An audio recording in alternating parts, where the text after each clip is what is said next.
The life of James Stuart of Scotland, first of that name, was one framed by great drama and tragedy. From the murder of his brother, probably at the hands of his uncle Robert Stuart, Duke of Albany, when James was just 8 years old, to his own brutal end, stabbed to death multiple times after trying to escape through the drains beneath his lodgings at the Blackfriars at Perth. He was born in 1394, the third son of Robert III and Annabella Drummond. But by 1402, he was the only son of the royal couple and had also lost his mother, who died in 1401. Due to the unsettled political situation that encircled James's father, Robert III, who faced political eclipse by his brothers, the old king sent his young son to France for safety in 1406. Yet the boat never reached France. James was kidnapped at sea and taken by pirates to the Lancastrian King of England, Henry IV. Shortly after the news of James I's capture reached Scotland, the prince's ailing father, Robert III, died aged 68. James was now the King of Scotland, but he would not receive his crown for a further 18 years until 1424. During his 18-year absence from Scotland, the country was ruled by James's uncle, Robert Stuart, Duke of Albany and Earl of Fife, and then briefly by his son, Murdoch. One could argue that this fact meant that the Albany Stuarts were in no hurry to see this young king released from his English captivity. However, James's imprisonment was not the kind of captivity that we would imagine it to be. James was a highly valuable royal prisoner and was treated accordingly. When it was of value to his captors, he was involved in court life. For example, he played a prominent part in the arrival and coronation of Henry V's new bride, Catherine of Valois. He was even taken to war against the Scots and the French with Henry V in a failed ploy to make the Scots abandon their French allies. There is debate between historians over the impact that this period of imprisonment had upon James I and whether he was a better or worse King of Scots because of it. He had spent his formative childhood years in Scotland until the age of 12, and had been heir to the throne for 4 of those years, so he was not ignorant entirely to the ways of his Scottish countrymen. Yet 18 years of captivity during his youth, under the influence of the first Lancastrian kings in a far more bureaucratic and centralised English royal court, not to mention being seemingly abandoned by his extended family, would define James's ideals and actions upon his eventual return to Scotland, for good or for bad. In 1420, Robert Stuart, Duke of Albany, died around 80 years old. This was followed by the accession of his son Murdoch as the Duke of Albany, and also in the role of the Governor of Scotland. Shortly after this was the sudden death of Henry V, aged just 36, in 1422. This left an infant on the throne of England, as Henry VI was not yet a year old. Negotiations for James I's release picked up pace in 1423 as the Regency Council of Henry VI sought his release, as well as the promise of a large ransom that would be agreed alongside it. This treaty agreeing James's release also saw him married to Henry VI's cousin, Joan Beaufort. It was very likely that, while a political match, this was a match of love. James I's only surviving poem, The King is Quare, is an extended dream narrative of a captive finding love from his prison window, and James's prominence in the English court, particularly after 1420, would have meant they would certainly have known each other. Joan Beaufort was a member of one of the most powerful families in England, the daughter of the Earl of Somerset, the niece to Thomas Beaufort, Earl of Exeter, as well as niece of Henry Beaufort, Bishop of Winchester. The royal couple's return to Scotland took place in 1424, and the messages sent by James's return through the ceremonies that took place were designed to command attention. Michael Brown notes that the sealing of the treaty confirming James's release at Durham on the 28th of March 1424 and the following surrender of the royal seals of office by Murdoch at Melrose on the 5th of April were the main points of power transfer. These 2 events certainly marked the start of the process that saw James's return, but the ceremonial transferal of power was far more elaborate than this, with a royal entry to Edinburgh in April, a coronation at Scone in May, and the subsequent Parliament at Perth. The royal entry to Edinburgh took place on the Sunday before Easter, which would have been Palm Sunday, the prominent religious festival marked by public processions to invoke the entry of Christ into Jerusalem. Thus the arrival of James I was likely incorporated into the liturgy of the annual Palm Sunday procession, making a clear link between the return of the king and Christ's entry to Jerusalem in the minds of all who observed the event. The following coronation took place at Scone a month later on Sunday the 21st of May.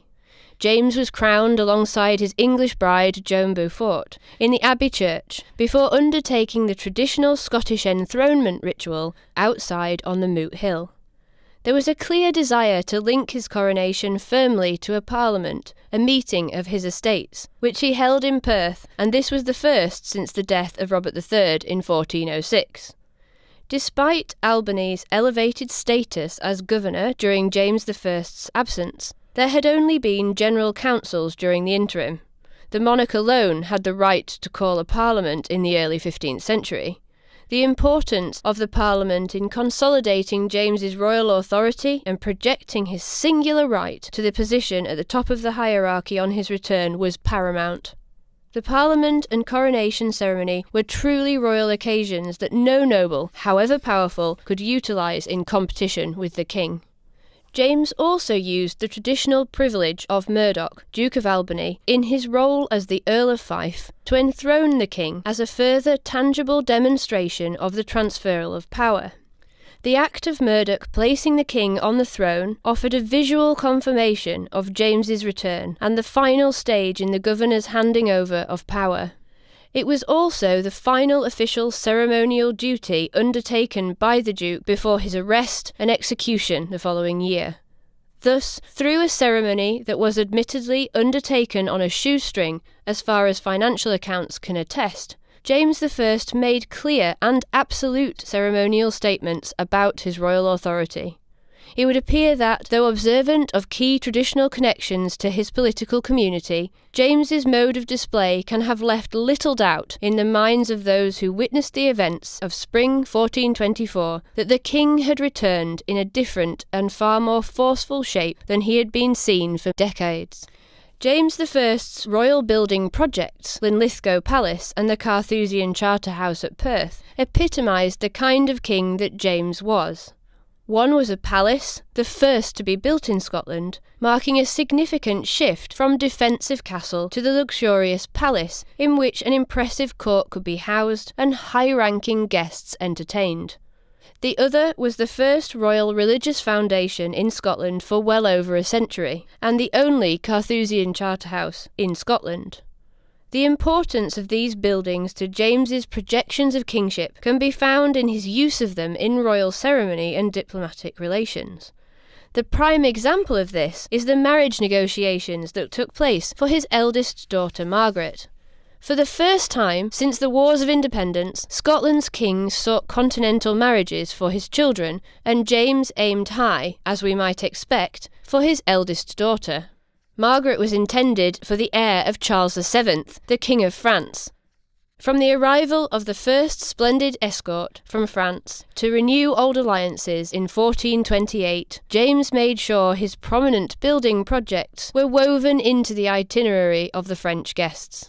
And in 1435, when the wedding was finally agreed, the final negotiations took place in Perth, where the Queen and Princess were resident. There is no doubt this exercise was partly to showcase his second major building project, the Charter House in Perth, but it was also to show off Perth itself. During the reign, 13 out of 18 parliaments occurred in the city of Perth, as well as 5 out of 6 general councils, indicating efforts to centralise government, court and ceremony around a royal centre at Perth and Scone. This was unmistakably reminiscent of Robert II's policy 50 years earlier, as well as mirroring developments in England at Westminster. Moreover, Perth was the site of the Royal Exchequer, the meeting place of church councils, and one of the busiest ports in Scotland as the river was still navigable at this point. As such, this was a key gem in James's crown for display of his authority in his diplomatic manoeuvrings, and the city he also attempted to make the prime seat of learning as he sought to move the University of St Andrews to Perth, although this plan was not realised. James's style of kingship was one marked by display and performance, but this also crossed over into his politics and the treatment of his nobles.